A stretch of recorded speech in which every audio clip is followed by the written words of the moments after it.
Welcome to the latest episode of Five on the Floor on the Five Reasons Sports Network. Thanks for joining us on your favorite podcast app. We're on Spotify, Podbean, Apple Podcasts, Google Podcasts, and also on Dash Radio on the Nothing But Net channel every single night at 7 p.m. Also, check out Five Reasons YouTube, where you can find Post Up 5R. The last one of the season is going on as we speak. You can catch it also after it's posted. That's our YouTube channel with more than 13,000 subscribers. And also check out fivereasonsports.com. That's fivereasonsports.com. Brady Hawk has already posted his final takeaways of the season. Also check out the great sponsors of the Five Reasons Sports Network, including our friends over at Biscayne Bay Brewing, the only independent brewery in South Florida. They're building a tap house in Miami that should be ready for the start of the next heat season. They're the official beer of the Miami Marlins and of Five Reasons Sports. Check out the Pastime Pilsner, the Tropical Bay IPA, the Marlins Lager, and the Miami Pale Ale. Anywhere in South Florida, you can find it at convenience stores, grocery stores, and also at your favorite restaurants. Make sure to ask for Biscayne Bay Brewing by name. And now, today's final game episode of the season. 1, 2, 3, 4, 5 on the floor. Welcome to Five on the Floor, a daily show on the Miami Heat and the NBA featuring Ethan Skolnick with Alex Toledo and Greg Sylvander, part of the Five Reasons Sports Network. All right, welcome back to Five on the Floor on the Five Reasons Sports Network. Here's today's floor plan. I'm sitting here in the 100 level with Alex Toledo. You can follow him at Tropical Blanket. About 25 minutes after the Miami Heat season ended, a 4-game sweep against the Milwaukee Bucks. Very reminiscent of what we saw in 2007, a series we've talked about a lot. Team coming off a finals appearance. In that case, 2006 team, of course, won the championship. This one fell short of that, came back the next year with most of the same pieces, and ended up getting swept out of the first round. In that case, it was Luol Deng's Bulls. In this case, it was Giannis's Bucks, but pretty much it was all of the Bucks. It wasn't just Giannis. What we're going to do here on this episode, Alex and I, is we're going to look back at this series. What was different this year as opposed to last year? We're going to save the post-mortem for the entire season for tomorrow night, so make sure you check that out. And then, of course, we'll start projecting into the offseason because that's all that's left for the Miami Heat. Also, make sure as you're doing this, check out our YouTube channel. I mentioned it earlier, but also we'll be posting all of kind of the end of season or end of game, end of series videos. They'll be up on our Zoom channel. All right, let's get to this, Alex, as we kind of look at what happened in this series. The Heat played much better in this game early than they've played in games 2 and game 3, but you never had the sense they were going to sustain it. The first half, they had flourishes that looked like them, right? Looked like 2019, 2020. Hero was making some shots. Bam showed some aggression, although there were a lot of other times. He ended up with a great stat line today, but there were a lot of other times that the fans were screaming at him to shoot when Portis or Lopez or any of the others were doing the drop. And then Jimmy had, 6 assists in the first quarter, but ended up with just 12 points for the game. You always felt in this series, and again, game 1 looks like the anomaly now, the fact that the Heat kept that thing so close and could have stolen it. You always felt in this series that the Heat were just too small, too erratic from outside, too passive at times, and just didn't have the answers. Give me the single biggest difference between what we saw last year at 4-1 Miami and this year at 4-0 for the Bucks. Well, if you're just talking about on the court, it's the complete lack of scoring and offense and being able to generate good offense between last year and this year from the Heat's end. Like, I just think, and it comes down to everybody, right? Like, Bam didn't do enough. Jimmy didn't do enough. The shooters didn't do enough. And the whole offensive end to me was just a huge problem. And if you're just talking about what's the biggest difference roster-wise, it's Jrue Holiday. He did a great job on defense. He made it really, really, really tough for the Heat guards to actually take advantage of the Bucks' deep drop. And honestly, obviously, it gives them another shot creator, shooter, defender, all of that. And I just think that talent gap ended up being a lot when you factor in everything that you said there, the team being passive, the size advantage. Like, this team was completely outclassed. And like you said, game 1, we thought was going to be an anomaly for the shooting.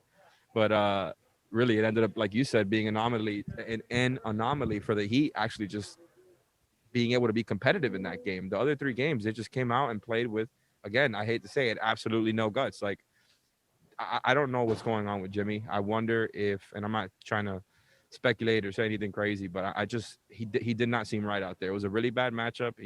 He was it just wasn't good. But I wonder if he's okay, because maybe it's just him being gassed from having to put the team on his back all year. But the team disappointed me from top to bottom, including the coaching staff and including the front office. And I think that's just kind of how this ended up being a sweep. Yeah, and that's why I say we have so much to get to in terms of what went wrong this season, and we got into all these factors, but you felt like it was careening towards this during the year, right? Like it just they never were able to sustain anything, and then in this series, it was the same thing within games. They'd have moments where they look like themselves, moments where Bam, dunking and all the rest of this, and then there were a couple sequences in this game though that just showed you like how outclassed they were. Brook Lopez basically batting the ball to himself before finishing. Kendrick Nunn trying to take on Giannis one-on-one. Goran Dragic dribbling in against Giannis and then throwing the ball out of bounds because there was nowhere to go. They just, at every turn, there was a Bucks player. And here's the other thing. I don't want to go too far here without crediting the Bucks. They're a really good basketball team. I mean, they lost their starting two guard in this game, and they had to make a change, but then Bryn Forbes still came off the bench. And again, credit to you because you love this acquisition in the offseason. And Bryn Forbes goes 7 of 14 from 3 for 22, whereas Duncan Robinson, who we're talking about, maybe the Heat paying, $18 to $20 million this offseason in a deciding game, went 1 of 4 from 3 in 16 minutes and had 4 fouls, which was an issue we talked about the entire year. But we have to go to Bam and Jimmy first. And honestly, this time we got to go to Jimmy first because we have harped on Bam the whole series. At least Bam looked like himself for portions of this game. You're right. Jimmy never did. Even the assist numbers early, he was setting guys up. But the level of aggression, here's the two big numbers with Bam and Jimmy. They combined for 4 free throws. Now, some of that, and all four from Jimmy, some of that was on the Bucks and the fact that they did a great job of not fouling. They dropped. They made sure that they kept their hands to themselves. They didn't give them the cheap, easy fouls. But also to have your two best players in 73 minutes have 4 free throws in a deciding game. I will tell you, the only guy who really fought today to me was Dragic. I mean, literally towards the end. And this may be Goran's last game here. We don't know. Okay. We don't know what's going to happen this offseason. He gave them the requisite effort, I thought. But again, he was inefficient. 5 of 12 from the floor, 1 of 5 from 3. So I think Heat fans are pissed. They're pissed at the coaching staff, which I don't think had a great year, and we're going to do a whole episode on that. They're pissed at, some of the players, particularly Bam, who didn't step up the way they wanted. They're pissed at the front office for not making different kinds of moves, particularly going back to last offseason. But sometimes you just get beat by a better team. This team is just better. And the addition of Jrue Holiday, you mentioned it tilted this whole thing. But, I mean, when the Heat were pretty much down in certain games to Bjelica trying to lead him back, Kendrick Nunn trying to lead him back, Denbin being the best player in game 2, your two best players have to lead you in playoff series. And so that's what this is going to be remembered for. It's not going to be remembered for Tyler Hero, Kendrick Nunn, Duncan Robinson, or any of that. A lot of those guys are going to be gone.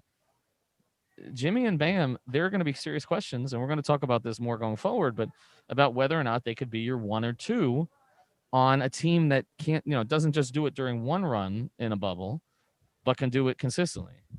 Yeah, I think that's definitely a concern going forward from a team building aspect. I know we're going to talk about in future episodes, but it's just like when the shooting isn't there from a team perspective, from a collective perspective, like Jimmy and Bam being your two best players and having two guys who don't necessarily want to shoot the ball ends up sticking out a lot more when you've got a team like the Bucks who have this ginormous size advantage and just have this game plan completely on point where, like, I got to give them so much credit. They did an absolutely incredible job of keeping Jimmy and Bam ineffective and, quite frankly, just looking almost hesitant and scared half the time. And not that I mean scared in the literal sense, just scared in the sense of, hesitating to actually get to their spots and make stuff happen. You need those guys to step up in times like this.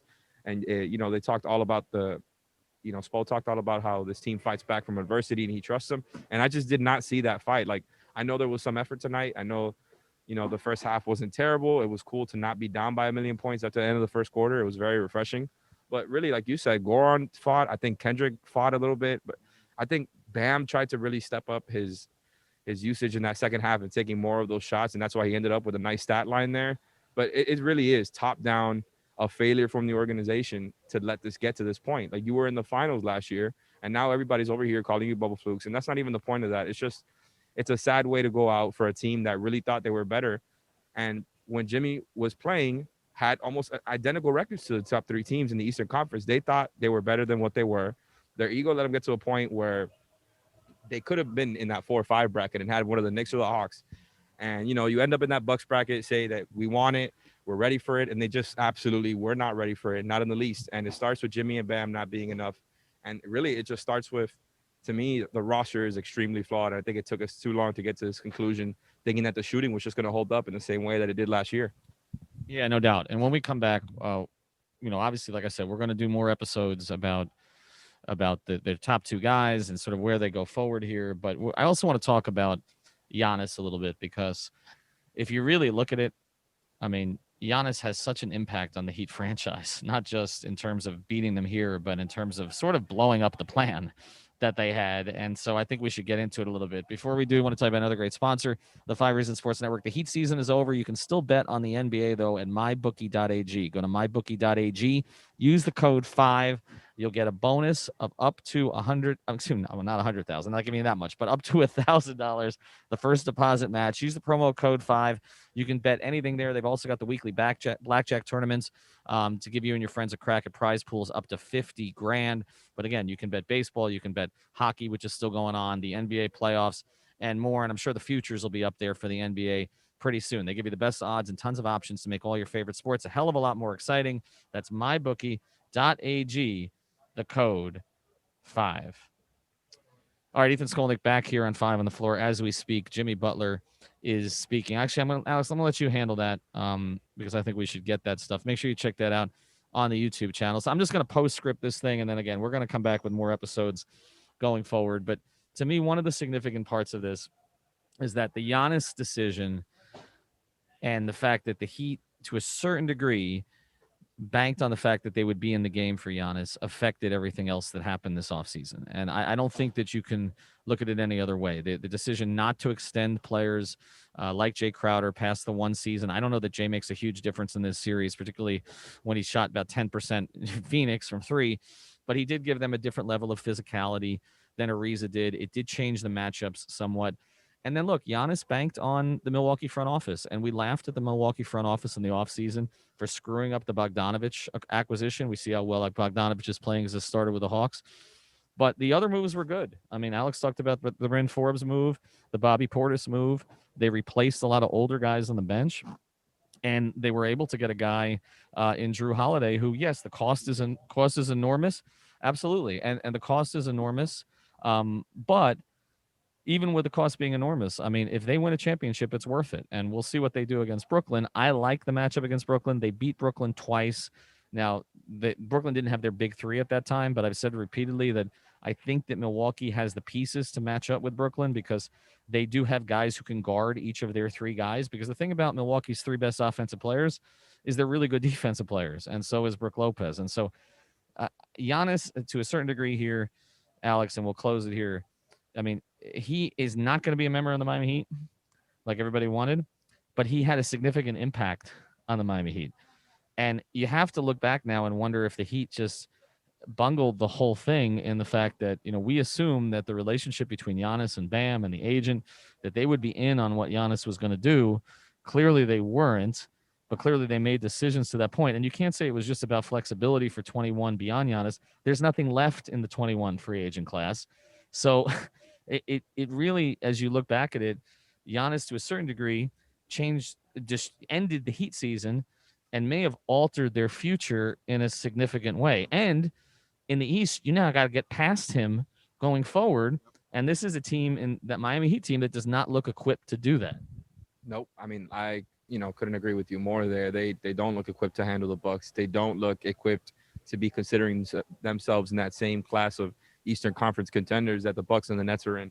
Notice how I left out a certain team there just because I'm being petty and I'm trying to take out my frustration somewhere. But really, everything you said is true. I just think it's going to be interesting to see what happens this offseason. And I know that's not what this pod is about, but just, the fact that this team has very little draft picks they can actually use and the way that they ended up just getting beat.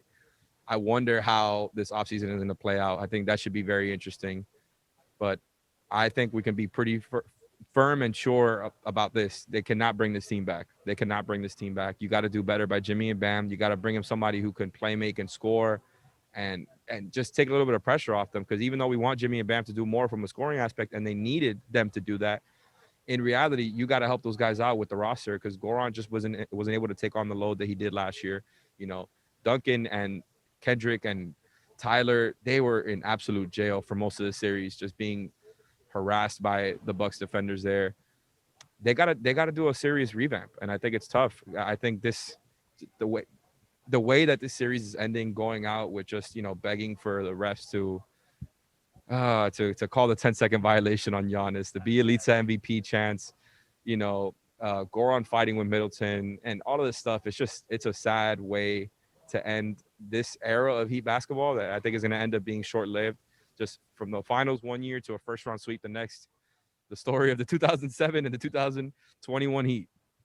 Yeah, no doubt. And you know, the Heat became the David team again instead of Goliath. You know, I mean, you go to a finals, you figure you're going to come back as Goliath. They came back as David, and they just never got it going this year. And we will get into the reasons why. We're going to do a full post-mortem on the season. I want to tell you about one more sponsor, and then I got one more thing to get to here. It's our friends over at Therapist Preferred. We got to tell you about the new promo, 25% off plus free shipping. If you go to therapistpreferred.com, get their CBD, whether it's the sports cream, the strawberry lemonade gummies, the green apple gummies, and you get 25% off with the code 5 Reasons and the free shipping. Both Alex and I have decided we need to get more jars of this stuff because we need it.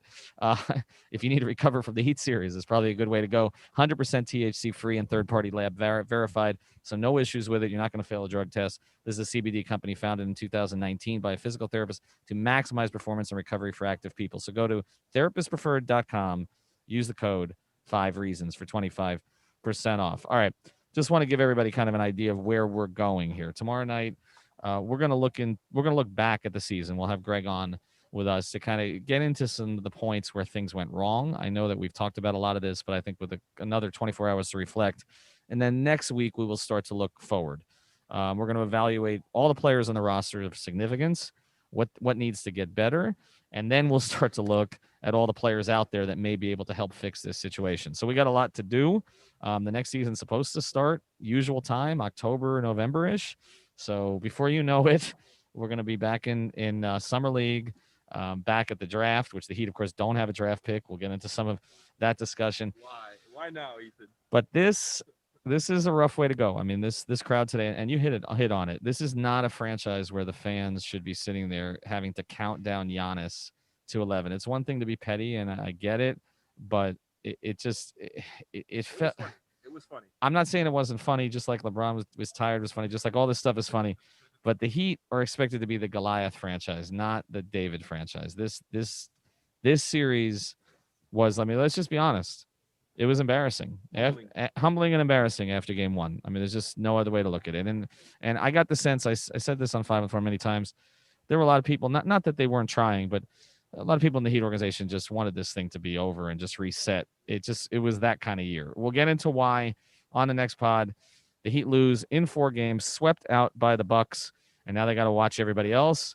1, 2, 3, 4, Cancun. Thank you for listening to the 5 on the Floor on the 5 Regional Sports Network.